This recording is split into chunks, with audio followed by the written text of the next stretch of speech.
May 17. So kung kayo mga kaibigan ay Marcos supporter, Marcos loyalist, Pinklawan, Dilawan, Iskonian, o walang political affiliation, pero naniniwala at naninindigan na dapat na po mag-resign si Sara Duterte sa DepEd dahil napaka-incompetent niya. No?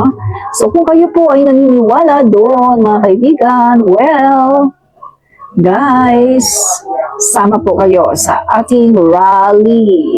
So yan na nga mga guys, no? So kasado na po yung ating rally sa May 17. At ang rally po nito mga kaibigan ay isang movement, no? Resign Sara movement. Yan. So, dali ano po yung aking Resign Sara movement po ito, May 17. So, markahan mo po ang inyong calendar, mga kaibigan, sa May 17. So, later, mga kaibigan, ay amin pong i-announce, no, kung anong oras po. Actually po, mga kaibigan, matagal na ito na pag-uusapan kasi alam niyo naman na masyado nang binabalakura ng mga DD sheets ng ating Pangulo Bongbong Marcos. So, ang sabi nga po namin ng mga pro-admin vloggers na ganito, papayagan lang ba natin na ganituhin palagi ang ating Pangulo Bongbong Marcos? Parang wala na silang ginagawa kundi magpakalat ng mga malinformation, ng mga fake news, at talaga namang personalan na ang ginagawa nila sa ating Pangulo. So mga kaibigan, maraming mga may gusto talaga na matuloy itong rally na to, pero walang kumikilos kasi nga everybody is busy. Ako naman mga kaibigan, nandito ako sa somewhere in Cavite, no? Dito ako. So obviously, yung mga kuhaan ng mga permit, nandyan yan sa Metro Manila, di ba? So, to cut the story short, mga kaibigan, lahat gusto, lahat game, pero walang kumikilos. So, yan mga kaibigan, pasalamat po tayo kay Mami Peng. Yan, Mami Peng. Dahil si Mami Peng po ay talagang nag-initiate na po talaga siya na siya po ang maglakad ng permit. At yun na mga kaibigan, naglakad po siya ng permit, pumila siya doon sa City Hall, no? At talagang una-una syempre sumulat siya, handwritten, kasi hindi po pwede yung type, hindi po pwede, kailangan handwritten. So ayan na nga po, at pumunta siya sa City Hall at sa awa ng Panginoong Diyos na approve naman po yung ating permit na para makapag-rally. So ngayon, ito naman po ngayon, ang problem po natin, kasi ayan na, may permit na tayo. So ang pagkakaalam ko, meron na rin venue. Tapos ayun nga, May 17 po ang araw, ang petsa no, May 17. Yung oras, ang alam ko po, bandang umaga to no? Bandang umaga. Later on ko na lang i-announce, i-confirm ko pa kay Mami Peng, no? So, ayun na nga po mga kaibigan, ang problema naman po natin ngayon, kasi dito po, hindi po tayo hihingi ng tulong kay PBBM. Hindi po tayo hihingi ng tulong sa PCO, sa House of Representatives, hindi po tayo hihingi ng tulong sa kahit anong ahensya ng gobyerno. Kasi gusto po namin na ito ay organic, no? Organic po, yung talagang ang magpupush po talaga dito ay yung mga mamamayan na gusto na pong ipag-resign itong si Sara Duterte. So, kaya nga po nananawagan po kami, no? Ikaw man ay Dilawan, Pinklawan, Iskonian. So, yung mga pro-admin given na yan na gusto talaga no? So, dito po, regardless of your political colors, basta naniniwala ka, kahit na DDS ka Halimbawa, DDS ka, no? Pero naniniwala ka na dapat mo talagang umalis o mag-resign si Sara Duterte sa DepEd kasi hindi po niya nagagawa ang mga trabaho niya. Very incompetent po si Sara. At eto nga, regardless of your political colors, eto, sama po kayo dito, lahat po, everybody tanggap po dito kahit anong political colors na meron ka. At eto po mga kaibigan, dahil po wala tayong suporta kay PBBM, hindi po tayo hihingi ng ganito, no, para suportahan. So gagawin po natin, bawat pupunta doon, kanya-kanya po tayo, kanya-kanyang tubig na dala, kanya-kanyang baon, kanya-kanyang dalang pera. At pero ang sabi ko nga, kung kayo ay PBBM supporters, pero mayaman kayo, no? Mayaman. At meron kayong kakayanan. So, maaari po kayong halimbawa, yung mga kasama nyo, gustong pumunta pero walang pera, walang pamasahe. So pwede nila silang o sige, sabay na lang kayo sa akin, may sasakyan ako. Yan. O sige, ako nang bahala, yung baon natin, no? Ako nang bahala. Kung basta punta tayo. Kasi talagang organic kasi hindi po tayo hihingi ng tulong sa Malacanang. Although ito po ang ating pagtitipon ngayon ay pabor ito sa kanila no? Kasi pero pabor ito sa taong bayan at sa mga mag-aaral, no? Kasi nga po, ang pinapaalis po natin dito sa katungkulan as DepEd Secretary ay si Sara Duterte na alam naman natin na very incompetent. At dito po sa magiging rally natin, mga kaibigan, no? Bukod po sa magdadala po tayo, no? Ng kanya-kanyang mga baon, bukod po dito ay meron po tayong programa, no? Magsasalita po yung mga gusto magsalita, yung mga vloggers, no? Yung mga nag-initiate nito, magsasalita po tayo. So, bilang isang, ito may page ako dito, kayo, andyan kayo, yung mga supporters ko. Ngayon, ang hihingin ko sa inyo, yung presence nyo, no? Na suportahan nyo rin, suportahan nyo itong ating adhikain, no? Na pababain sa pwesto si Sara Duterte. Suportahan nyo ako, no? Suportahan nyo kami ng mga vloggers na nag-initiate ito kasi hindi ito para sa amin. Para ito sa atin lahat at para ito sa kinabukasan ng ating mga anak, ng ating mga apo na alam naman natin na ang kalidad ng edukasyon natin ngayon ay sobrang baba. Nangungulilat po tayo sa mga ranking, no? Pagdating po sa edukasyon. Kasi mga kaibigan, meron tayong isang DepEd Secretary na self-confess na hindi po maalam doon sa mga gawain ng DepEd. Mga kaibigan, siya mismo ang nagsabi na hindi niya ni-review ang matatag curriculum kasi hindi daw po siya or wala daw po siyang background sa education. So, ibig po sabihin, dahil sa wala siyang background sa education, hindi po siya marunong mag-review. Hindi niya alam kung paano yan reviewin. Although mga kaibigan, magdadalawang taon na pero hindi pa rin siya marunong.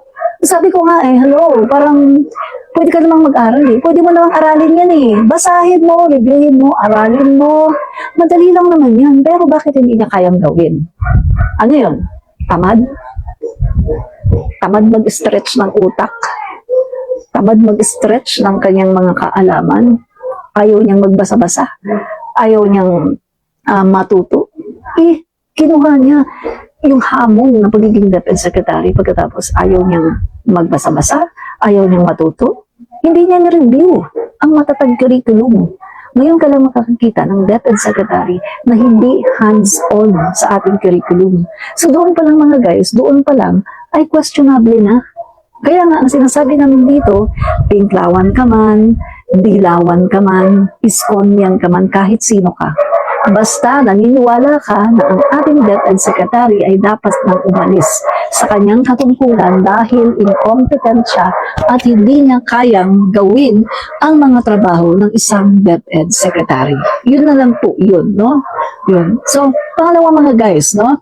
Dito po sa rally natin, i-raise po natin dito ang mga issues.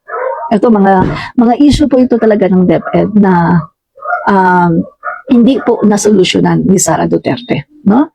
So, kung maalala niyo mga kaibigan, doon po sa Senate hearing, sinabi po ni Sara Duterte na give me 100 billion budget dito sa DepEd and I will solve all the problems ang ingay naman in basic education. So, bigyan daw siya ng 100 billion. Take note, bigyan siya ng 100 billion at isosolve niya lahat ng mga problema sa DepEd. Guys, hindi lang 100 billion ang binigay sa kanya, kundi almost 1 trillion. 1 trillion, almost 1 trillion ang binigay sa kanya. Pero hindi naman niya na-solve ang mga problema sa DepEd. Isa na dyan mga kaibigan, di ba? Nung ano pa sinasabi to yung 12,000 goes students. Nung kinall out ang DepEd, nasa 12,000 pa lang yan. 12,000 pa lang nung kinall out ang DepEd. Kamukat-mukat mo mga guys, after 1 month, naging 19,000. From 12,000, tumaas pa naging 19,000 ang ghost students sa DepEd. So, ibig sabihin, hindi siya nasusolusyonan. Diba? Pangalawa, yung mga, yung tungkol dito sa mga learning materials. Kulang-kulang ang learning materials ng ating mga eskwelahan. Kulang-kulang yung mga textbook at yung iba pang mga babasahin. Guys, ang laki-laki ng budget ng DepEd. Anong ginagawa ng ating Secretary, Sara Duterte? Kung sakaling meron ng mga babasahin, o di, yan, kailangan i-distribute yan. Hindi pa niya kayang paganahin yung kanyang almost 1 trillion na budget para masolusyonan yung problema ng DepEd. Eh siya mismo nagsabi, give me 100 billion and I will solve all the problems in basic education. Binigyan siya almost 1 trillion, bakit hindi pa rin niya na-solve? Almost 2 years na siya. Pagdating ngayong July 1, 2 years na siya ngayong July 1. Bakit parang wala pa siyang nagagawa? Diba? Hindi pa niya naayos yung mga problema. Tapos yung mga kakulangan sa mga classrooms, yung pagpapaayos ng mga classrooms, yung mga furniture dyan, yung mga desk, yung mga chairs ng mga bata. Tapos matatag curriculum na tayo mga guys. Kumbaga, kailangan ngayon hindi na kasi ngayon uso yung lecture ng lecture, no? Hindi na uso 'yan. Kasi nung unang panahon, sa kapanahonan namin, meron ka lang blackboard at saka chalk. Okay na matututo na ang bata. Reality to mga guys meron ka lang blackboard at chalk during my time. Matututo na ang bata. Ngayon iba na. Iba na ngayon. Ano na tayo ngayon DAP approach. Developmental approach na tayo ngayon mga guys. At iba-ibang mga learning, iba-iba yung paraan ng bata para matuto. Merong visual learners, merong audio visual learners, meron namang iba natututo sila kapag ginagawa nila mismo. Iba-iba yung learning curve ng mga bata, no? Iba-iba din, no? So dito mga guys, pag makikita mo yung mga eskwelahan natin ngayon, marami, bare na bare. Paano matututo ang bata? Pagkatapos, nung pumasok ka sa DepEd, ang una mo pang ginawa, pinagtatanggal mo pa yung mga wall decors ng mga learning materials na nakakabit dyan sa wall.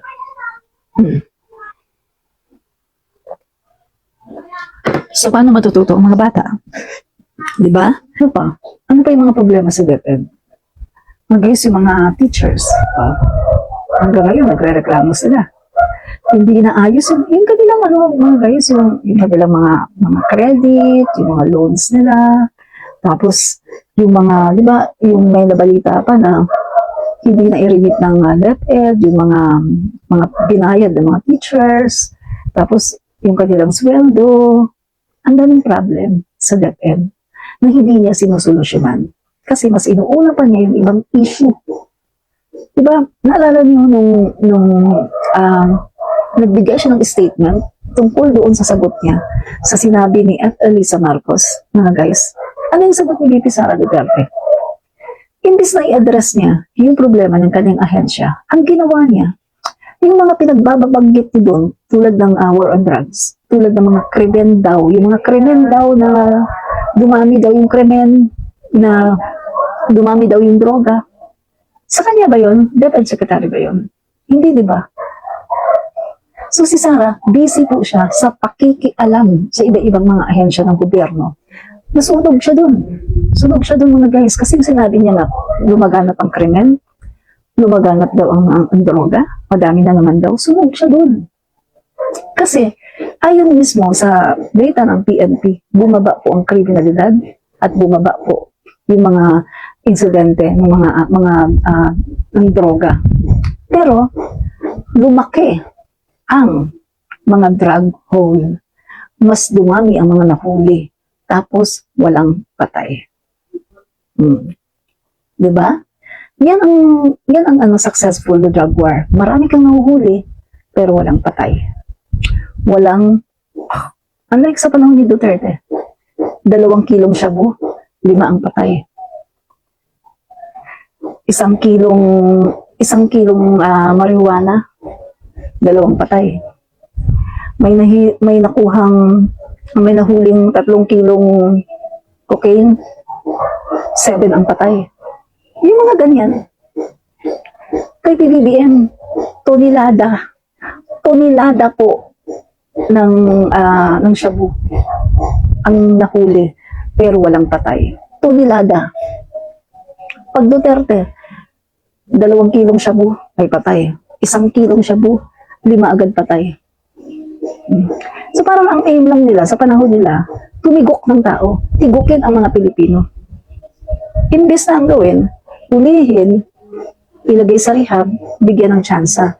Ang ginagawa nila, 1 kilo lang o konti lang ang nahuli, tigok agad. Small time pusher, tigok agad. Tapos yung mga big time pusher, nandun sa Malacanang, nandun mga kumpare niya, nandun pinaalis yun ng bansa, Peter Lim. So alam na natin, yung drug war niya, hindi totoong drug war. Yung drug war niya ay panglabas lang, papogi effect. Chugi, ang mga may hirap, ang mga taga-squatter, chugi. Diba? Yun lang yun. Itsugi ang mga mahihirap, ang mga drug lords, ang mga kasangga niya, mga partner niya sa illegal substance na yan, namamayagpag. Michael Yang, na nakakulimbat ng mga bilyones through Parmali. Di ba? Nabalita yan. Kaya nga sina-asyerto, di ba? Pinahanap ni Duterte, pinapatsugi. Kasi ang ginawa pala nila asyerto, nag-imbestiga. Lumabas ngayon sa investigasyon nila na itong sina Michael Yang ay may kinalaman sa yung mga droga dyan sa Davao. Ibinigay ngayon yung report kay Duterte. Nakita ni Duterte. Mga ilang araw, pinapatsugi na si Asyerto at saka yung iba niyang kasamahan. Yung iba niyang kasama, anong nangyari? Natsugi talaga. Di ba? Pero siya nakapagtago. Pati si Las Cañas. Si Dilima, bakit pinakulong? Kasi inimbestigahan yung mga barkada ni Duterte. Inimbestigahan ni Dilima. Pinakulong. Diba? So, alam na natin, yung kanyang mga sinasabi na drug war, I hate drugs. Yeah, hindi totoo yun. Kung I hate drugs, kung totoo yung sinasabi niya I hate drugs, bakit yung kanyang mga anak? Yung mga anak niya. Siya nga din mismo nagsabi. Diba? Si Duterte mismo nagsabi na dito sa Davao nga madaming mayor nagko-cocaine. Alam pala yung maraming mayor sa Davao na nagko-cocaine, bakit hindi niya hinuhuli? Presidente siya, no? At ang tanong, kasama ba yung mga anak niya sa nagko-cocaine? Kasi di ba yung mga anak niya mayor din ng Davao? Diba?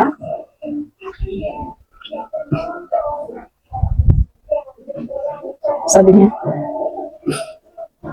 Kaya yung mga kaibigan, tutuloy natin to, no? Mahirap din mag-ano ng rally kasi malawakan ito mga kaibigan. No? So, ayan na. Sinasabi na namin sa inyo. So, ready po kayo. Kung taga-dyan po kayo sa Metro Manila. Dito po sa gagawin nating rally, hindi lang po ito isang beses. No? So, ito po ay series. Pag sinabing series, parang ginagawa po ng Duterte, mga kaibigan, meron sila sa Davao. Tapos, meron sila doon sa Cebu. Pero, hindi ko lang alam kung makakapunta kami sa ibang lugar, mga guys, Hindi ko pa alam, kasi depende yun sa ganun, Kasi, syempre, kami-kami lang yun, mga guys, hindi kami nag-ask ng support ng kahit sinong politician, at hindi rin kami nag-ask ng support sa PCO, kasi gusto nga namin, talagang organic, no? Ayaw namin yung may mga, bayaran, pagbibintangan pa, bayaran kayo, magkano ba, no? So, ang namin to, yung effort namin, talagang Ito, ano lang talaga, organic. At kayo, yung mga nanonood dito, no, kung malapit lang naman kayo din dyan, o suporta kayo, punta kayo doon. Tapos, basta ito lang ang usapan mga guys, magdala po tayo ng sariling tubig, sarili nating baon, kasi wala nga po tayong ganito pondo, no? Talagang itong initiative na to ay talagang initiative lang po talaga natin, no? Walang pondo. Kagagaling ko lang po kay Tol Tapuan, live siya sa Congress conference. Ay, opo, no, may ano nga ngayon, no, sa Congress, no? So, ayan po mga guys, At dito, unang-unang po mga guys, ang protocol, bawal ang pagmumura. Kasi syempre, merong program, no? May program po kami. Magsasalita po dito yung iba-ibang mga vloggers, yan. Ako po, siguradong magsasalita po ako, no? Hindi pwedeng hindi ako magsalita. Magsasalita talaga ako. So, yan po mga kaibigan. Kung kayo po nagpa-follow sa akin, kung malapit lang naman kayo talaga doon, punta po kayo, no? Mamaya anon ko kay Mami Peng kung saan yung venue at kung anong oras. Tapos mga kaibigan, sabi ko nga kanina, kung marami naman kayong pera, mayaman kayo, may kaya kayo, o tapos yung kasama nyo, gusto pumunta, walang pamasahe, o walang pambaon, o baka naman may sasakyan kayo, hindi, yayain nyo, sige, sama na kayo sa amin, no? Sama na kayo sa akin. Ako na rin bahala sa baon. Ganun po, no? Tulong-tulong lang po tayo para talagang makamit po natin yung ating mithiin na matuloy ang rally na to, no? Pagpaparesign na natin si Sara Duterte, no? Kasi alam mo naman sila lang, di ba? Para malaman nila mga kaibigan na merong bumaback up sa ating Pangulo, na hindi rin tayo papayag na basta ginaganyan lang nila ang Pangulo natin, di ba? Diba mga kaibigan?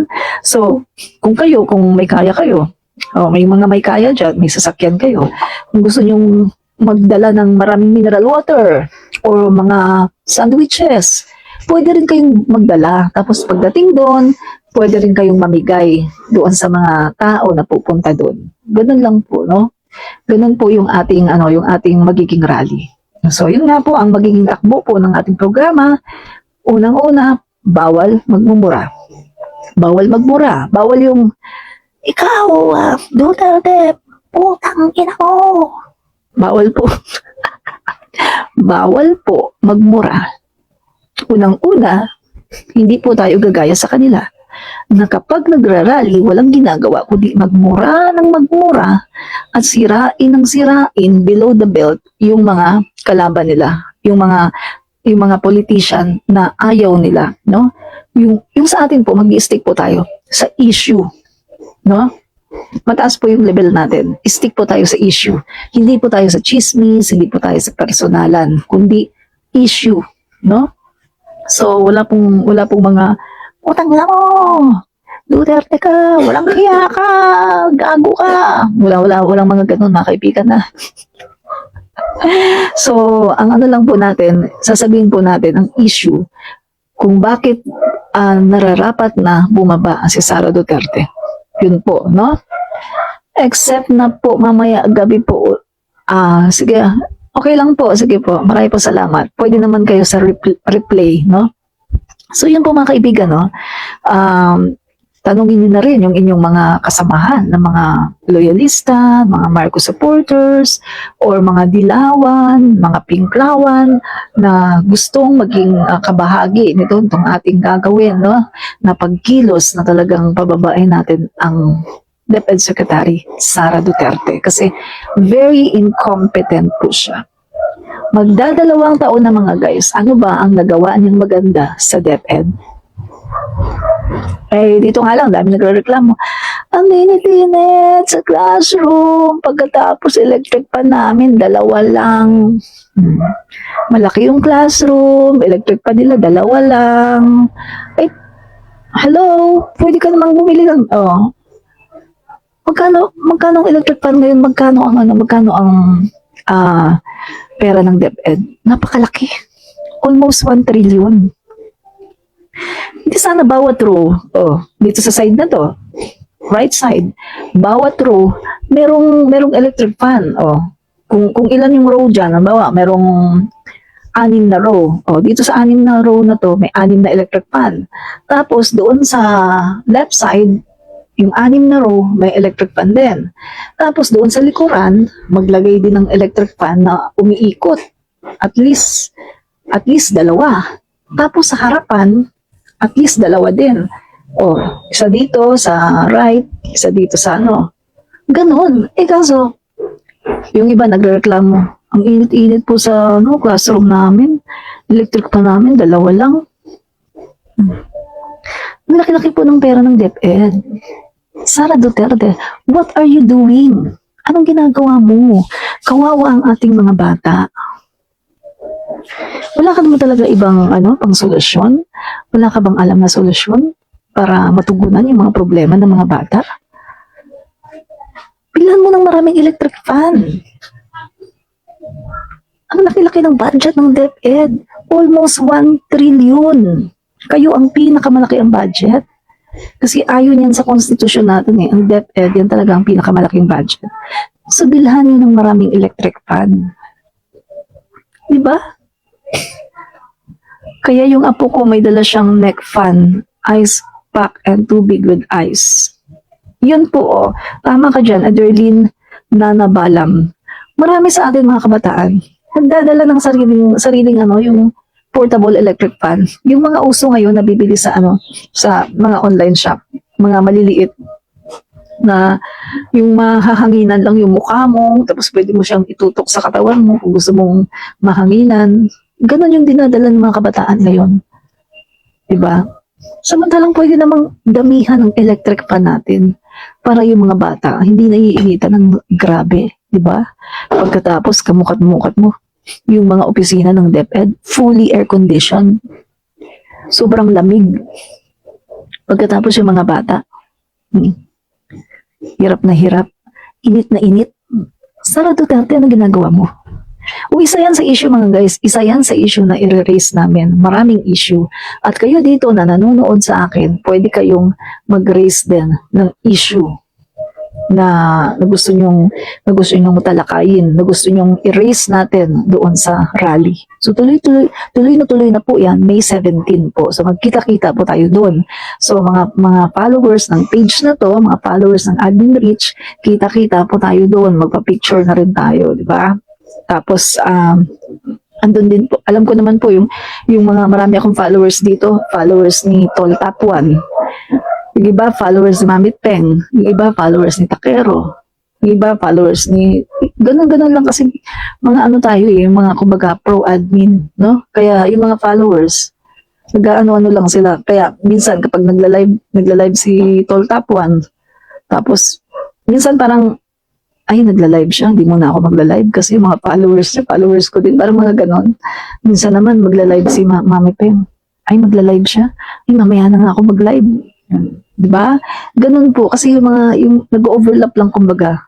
Followers niya, followers ko, followers din ng isang vlogger, pro-admin. So, ganun lang po yun, no? So, pagdating po doon mga kaibigan, makakapag-picture-picture po tayo. G. Robio Kahingal, bawal ang waldas. Tama, bawal po ang waldas. At isa pa, mga kaibigan, isa pa, i-release din natin ang issue ng West Philippine Sea. Kasi mga kaibigan, eto, bakit kailangan nating ipasok ang issue ng West Philippine Sea? DepEd Secretary, di ba? DepEd. Ganito kasi yan mga kaibigan. Naniniwala ako na as DepEd Secretary, kung hindi lang sana siya pro-China at kung mahal lang sana niya ang bayang Pilipinas, ganito sana ang gagawin niya. Mga kaibigan, isisingit sana sa curriculum, no, bagong matatag curriculum, isisingit sana dyan na ituturo din ang West Philippine Sea.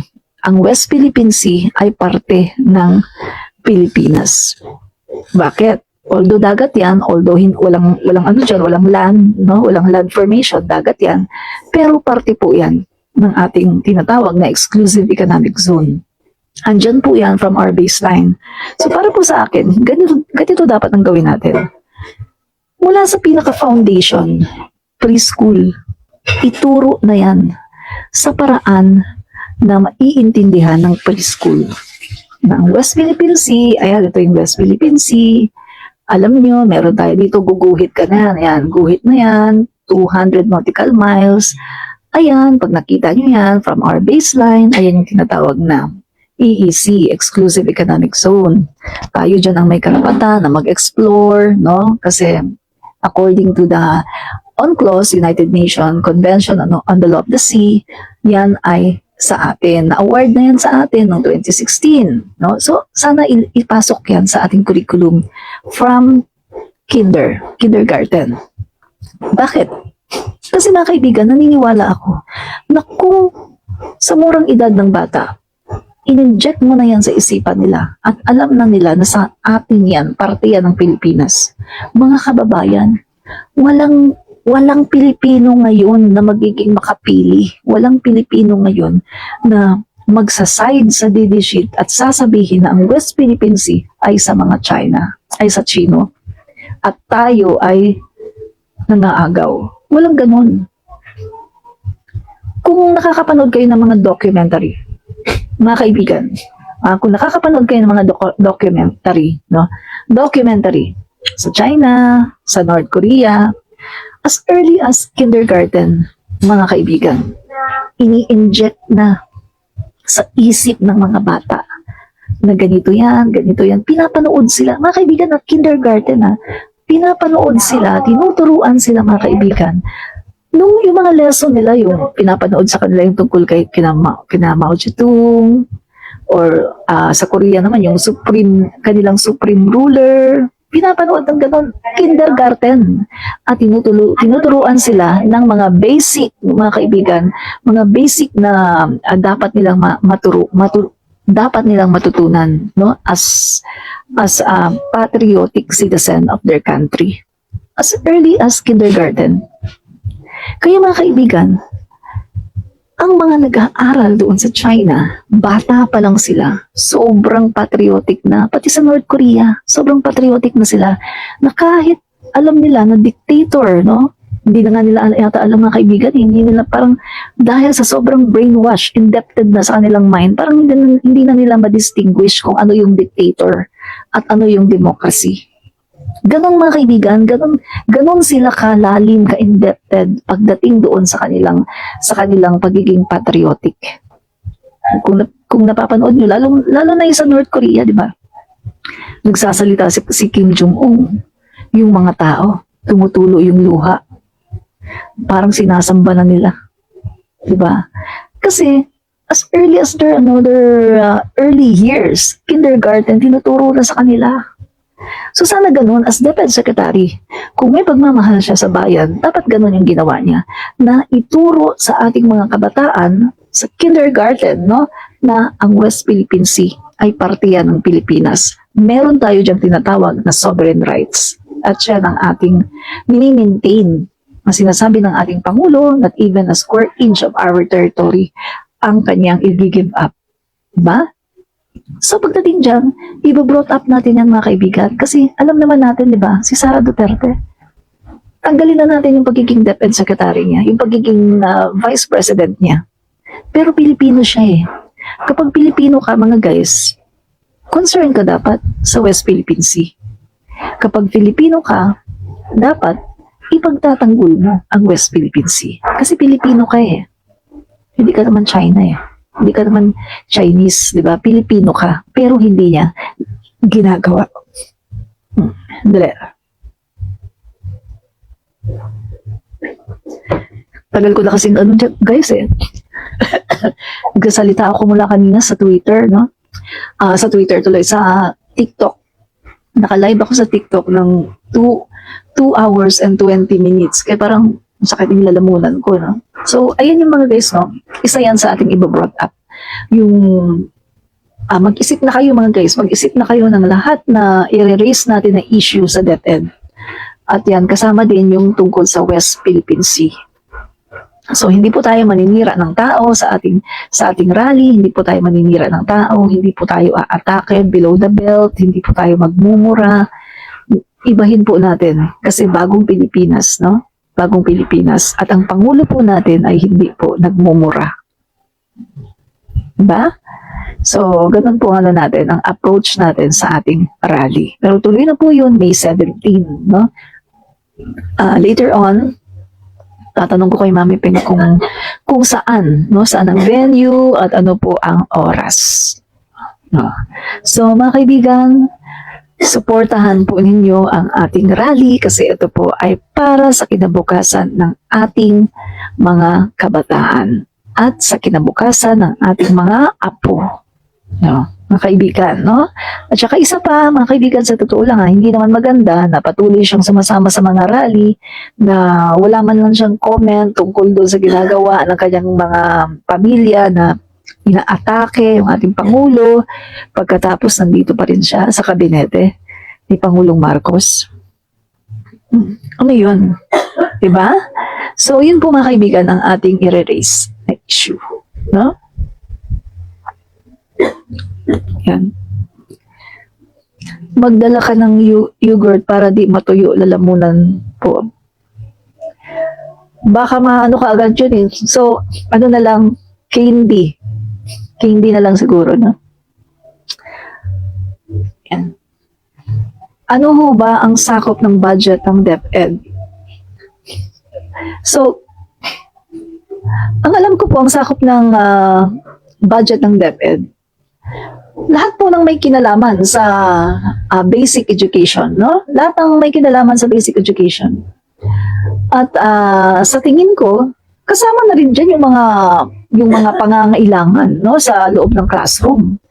Kasi hindi naman natin pwedeng sabihin na ay ang sakop lang ng budget ng DepEd ay mga textbooks o mga ganito lang. Hindi pwede natin sabihin 'yun.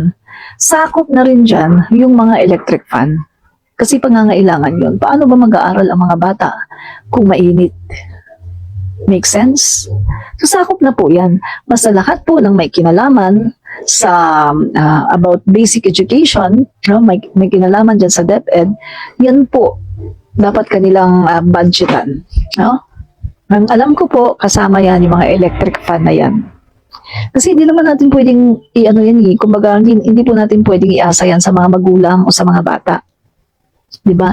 Uy, mag-ano kayo, sa PTA, fundraising para pambili ng electric fan. Hindi po pwede yun. Diba? Kasi unang-una sa lahat, bawal po talaga yun. Pero may mga gumagawa niyan. Pero ang totoo, bawal po yan. Diba?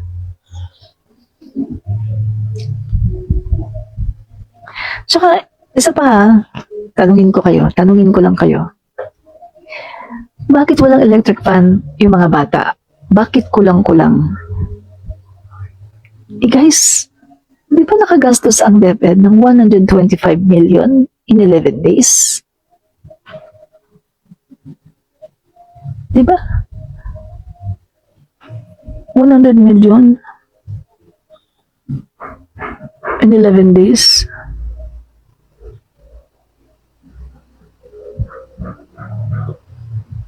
Saglit guys. DepEd ba yun or OBP? Nalito tuloy ako. DepEd ba yun guys o OBP? Mamaya search ko nga. Nalito tuloy ako. Dalawa kasi ano niya, no? Dali, search ko nga. Saan ba yung 125 million? Is it in DepEd or OBP? Dali.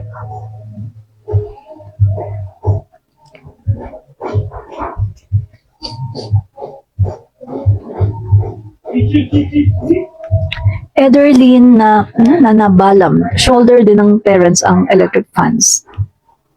Yan, alam po niyo, bawal po kasi talaga yan. Bawal yan. Hindi po pwedeng i-shoulder ng mga magulang ang electric fan, pati po yung mga cleaning materials.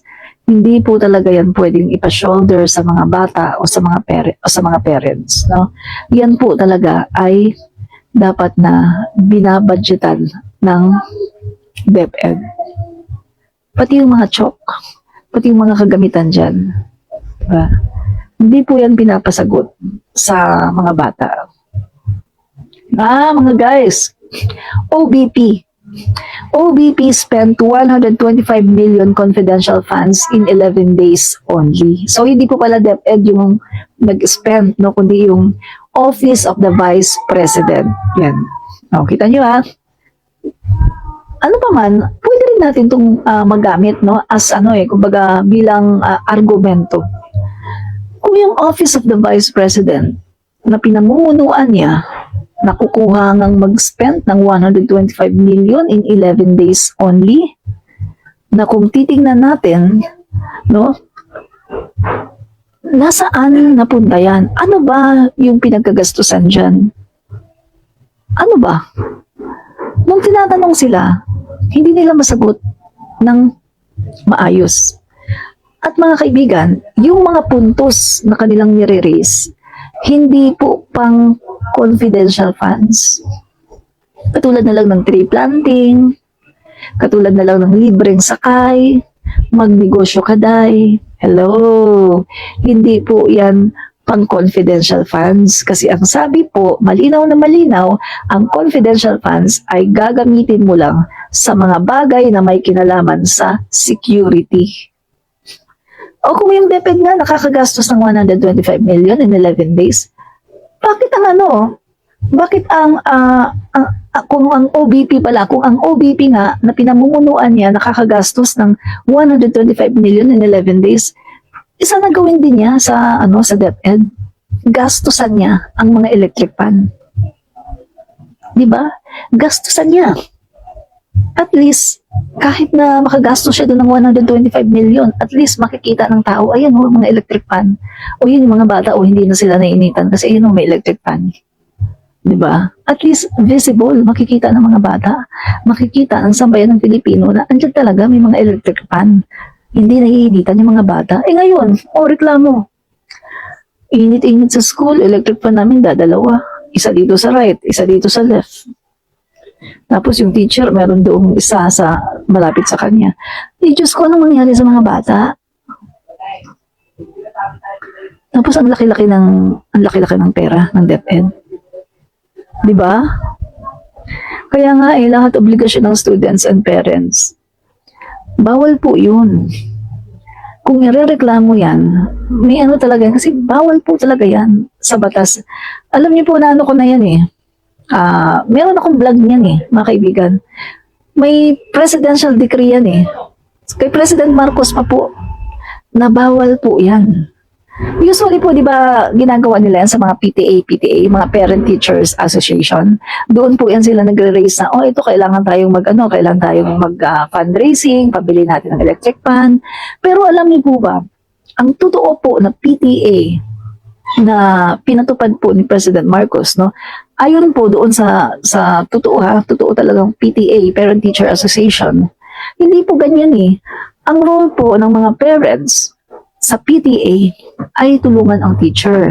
Tulungan po ang teacher, hindi sa pagbili ng mga electric fan, pagbili ng mga cleaning materials, kundi tulungan po ang teacher pagdating po sa pagtuturo sa mga bata.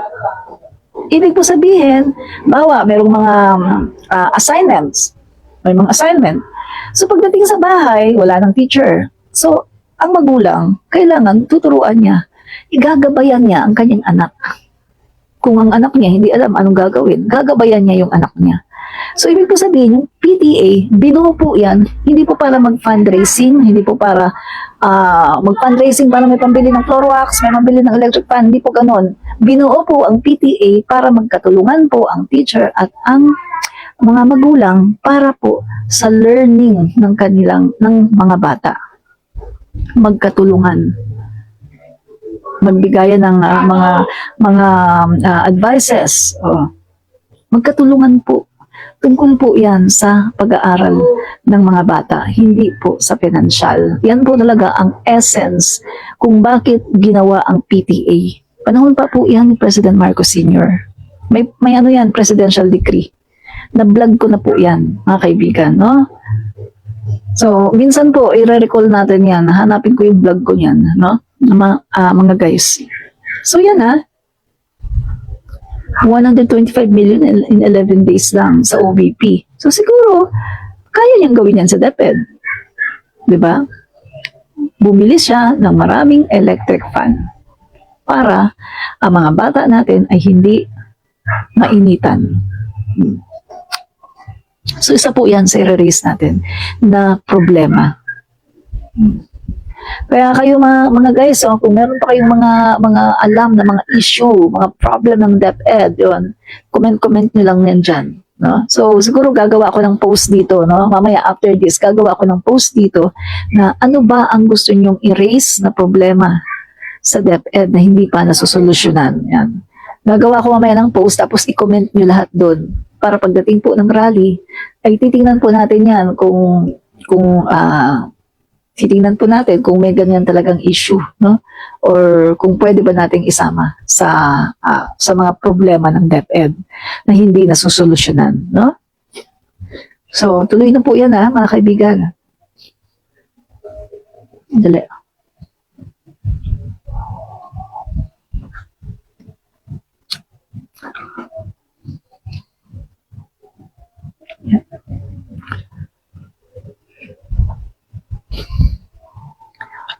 Sana itigil yung fundraising through benta ng tickets. Ay, mali po yun. Mali po yan. Bawal po yan. Bawal po yung yung mag-fundraising, magbibenta yung bata ng ticket, or magbibenta yung magulang. Bawal talaga yan. Sabi ko nga sa inyo, ang daming problema talaga ng DepEd, pero hindi nasusolusyonan. Kasi yung DepEd secretary natin, walang ginagawa eh. Wala po siyang pakialam sa DepEd. Pinapakialaman niya yung issue ng drug war, yung issue ng kriminalidad. Eh para naman kagaling-galing ng tatay niya. Yung tatay nga niya, panahon ng tatay niya, ang daming krimen.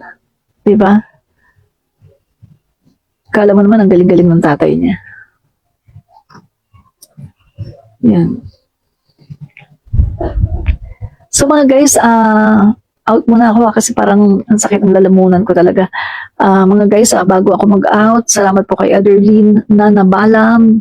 Maraming pong salamat sa panunood. Kay Catherine Lagumbay Liopski, maraming po salamat sa panunood at sa suporta. Si Sebelia Duenas Agapito, maraming pong salamat. No? Salamat po sa panunood. And G. Robio Kahingal, salamat po sa panunood. Delta Gomez, salamat din po sa panunood. And Merly Bravo Orje, salamat po sa panunood. Jackie Anderson, marami po salamat sa panunood. Kanorby Ablola, salamat po. Bong Bautista, Eddie Fontanilla, salamat po sa panunood. Aline Arsena, salamat po. Bong Bautista, Gemma Sampilo Camarines, salamat po sa panunood. Ang ingay naman ng aso. Meli Bravo Orje, salamat po sa panunood. Raul Toralba, salamat po sa panunood.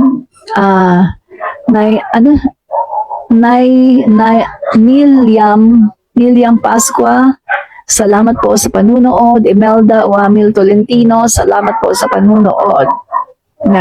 Ederlyn Nanabalam, salamat po sa panunood.